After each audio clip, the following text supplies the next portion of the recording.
अस्सलाम वालेकुम dear audience. जी dear student, आज का हमारा टॉपिक है, एक छोटा सा टॉपिक है कि ब्रीथिंग सेंटर, ब्रीथिंग का जो प्रोसेस है ये इनवॉलेंट्री है कि वायलेंट्री है। सबसे पहले मैं आपको कहता हूं कि इनवॉलेंट्री कैसे कहते हैं। इनवॉलेंट्री ये आप नोट करें, which is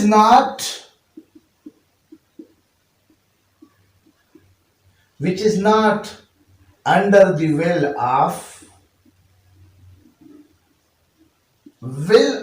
individual।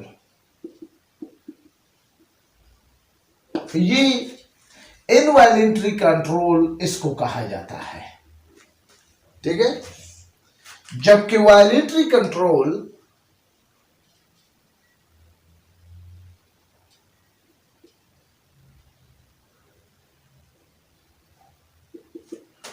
which is under the will of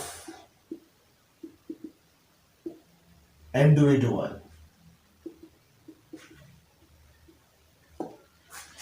अब अगर ये दो लफ्ज आपको इस पर अगर आप समझ गए तो अब मुझे अपना टॉपिक समझाने में काफी हद तक आसानी होगी, ठीक है डियर।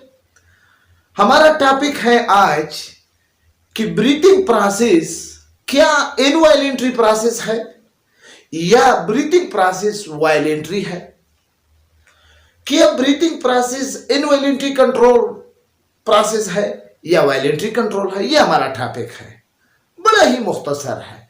इससे पहले कि मैं शुरू करूं कि ये इनवॉलेंट्री कंट्रोल है, आप इस पे समझे कि इनवॉलेंट्री कंट्रोल उस कंट्रोल को कहते हैं जो कि ऑटोमेटेड हो, जो कि इंडिविजुअल के मर्जी के मुताबिक न हो, which is not under the will of organism individual. और वायलेंट्री कंट्रोल वो कंट्रोल है जो कि which is under the will of individual. मिसाल के तौर पर ये मेरी मर्जी है कि मैं हाथ को उठा रहा हूं, ठीक है ना। अब आपकी मर्जी नहीं है, आप हाथ नहीं उठा रहे हो, तो इसको कहते हैं इनवॉलेंट्री, इसको कहते हैं वायलेंट्री कंट्रोल। याद रखिए student, breathing process totally involuntary control है, ठीक है ना। जैसे कि इससे पहले लेक्चर नंबर 7 में आपने सुना मुझसे कि ब्रीथिंग प्रोसेस में दो मसल बड़े अहम काम करते हैं। एक मसल इंटरकास्टल मसल, यानी रिब्स के दरमियान जो मसल है उसको इंटरकास्टल मसल, और दूसरा है चेस्ट और एब्डोमिनल कैविटी के दरमियान जो मस्कुलर लेयर है जिसको डायफ्राम कहा जाता है, वो डायफ्राम का मसल। ये दो मसल इंतहाई अहम है ब्रीथिंग में। तो इस ब्रीथिंग के प्रोसेस में इनवॉलेंट्री कंट्रोल में भी इन दो मसल पर इसको हम ऑटोमेटेड कंट्रोल करेंगे। याद रखिए कि ब्रीथिंग सेंटर कंट्रोल होता है मेड्यूला ओब्लांगेटा से, और आपको पता है कि मेड्यूला ओब्लांगेटा ह्यूमन ब्रेन के मिड ब्रेन का एक पार्ट है, क्लियर।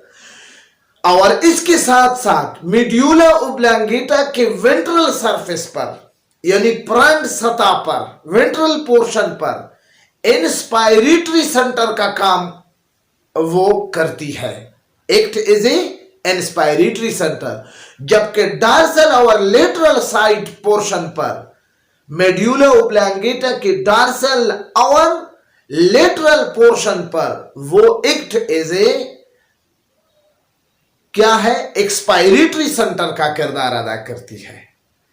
तो जी मैं आपको यह समझाने जा रहा हूं कि ब्रीथिंग प्रोसेस जो है वो इनवॉलेंट्री है, ठीक है ना। और यहां पर क्या होगा, यहां पर यह होगा कि इंटरकास्टल मसल और डायफ्राम मसल, मेड्यूला ओब्लांगेटा सबसे पहले एक नर्व इंपल्स को एक नरो इम्पल्स को कहां पर भेजेगा? इंटरकास्टल मसल और डायफ्राम को भेजेगा। इंटरकास्टल मसल को जो नरो भेजता है मेड्यूला ओब्लंगेटा, उसको कहा जाता है इंटरकास्टल मसल, इंटरकास्टल नरो। जबकि डायफ्राम को जो नरो भेजता है उसको कहा जाता है पीरिनिक नरो। जब इंटरकास्टल मसल को मेड्यूला ओब्लंगेटा से नरो इम्पल्स मैसेज की शक्ल में पहुंच जाता है। अब नरो इम्पल्स क्या है?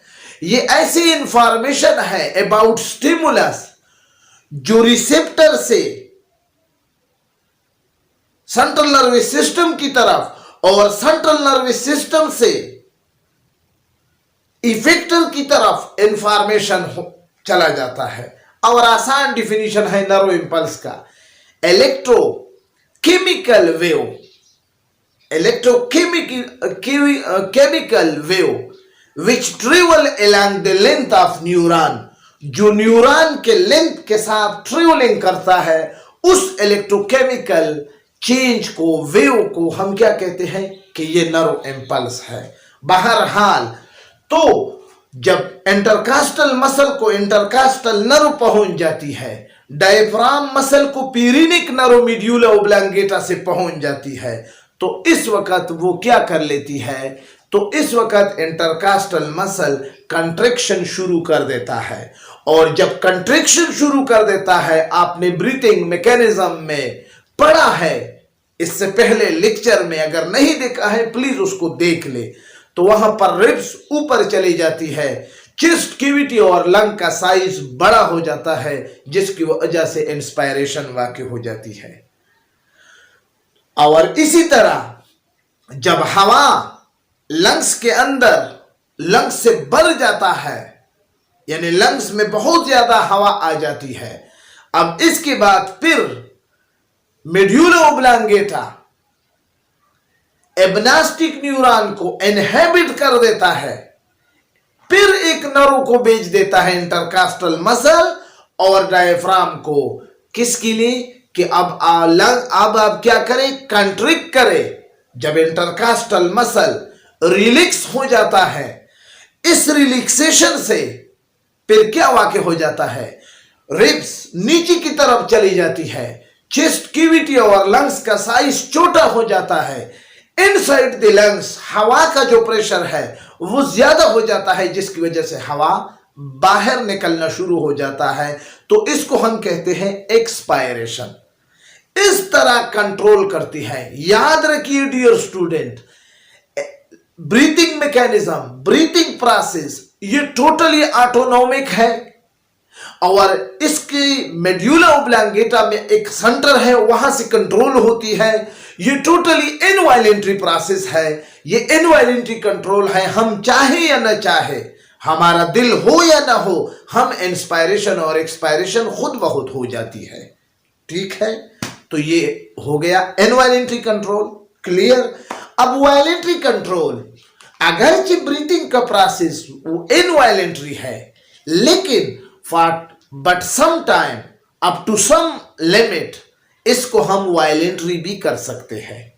मिसाल के तौर पर during speech, during singing, during cupping, during sneezing, you can control your breathing rate. आप अपने ब्रीथिंग प्रोसेस को कंट्रोल कर सकते हो। ठीक है, मैं आपको कह रहा हूं कि अब ये फॉर द शॉर्ट टाइम होगा। ये इसका मैकेनिज्म क्या होगा? मेड्यूला ओब्लंगेटा से सेरेब्रियल हेमिस्फीयर, जैसे आपको पता है कि ब्रेन का एक ब्रेन का एक पार्ट है जो लार्जेस्ट पोर्शन है, जिसको सेरेब्रियम कहा जाता है, उसके राइट और लेफ्ट हालोस है, पार्ट्स है, तो उसको हम कहते हैं सेरेब्रियल हेमिस्फीयर। तो जी वायलेंट्री कंट्रोल में सेरेब्रियल हेमिस्फीयर से नर्व इंपल्स जाकर इंटरकास्टल मसल और रिब्स तक पहुंच जाती है, ठीक है ना। तो फॉर द जिसकी वजह से फॉर शॉर्ट टाइम वो ब्रीथिंग इनवॉलेंट्री कंट्रोल को कंट्रोल कर देती है, ताकि ये सिंगिंग पूरा हो जाए, ताकि कोई गाना अगर गा रहा है तो वो कंट्रोल किया जाए स्पीच के दौरान या कपिंग या स्नीजिंग के दौरान, लेकिन शॉर्ट टाइम।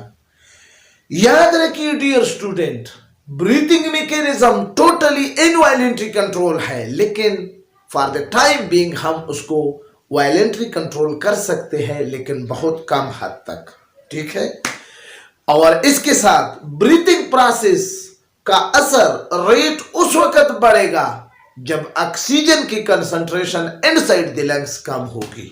मिसाल के तौर पर अगर 20% ऑक्सीजन इनसाइड द लंग्स कम हो गया तो ब्रीथिंग रेट डबल हो जाएगा, इतना इफेक्ट करता है। यानी breathing rate depend upon on the concentration of oxygen inside the lung. Thank you for watching my video. इसके बाद इंशाल्लाह हम ट्रांसपोर्ट ऑफ गैसेस पर आपको लेक्चर डिलीवर करने की कोशिश करेंगे। इसी के साथ इजाज़त चाहते हैं।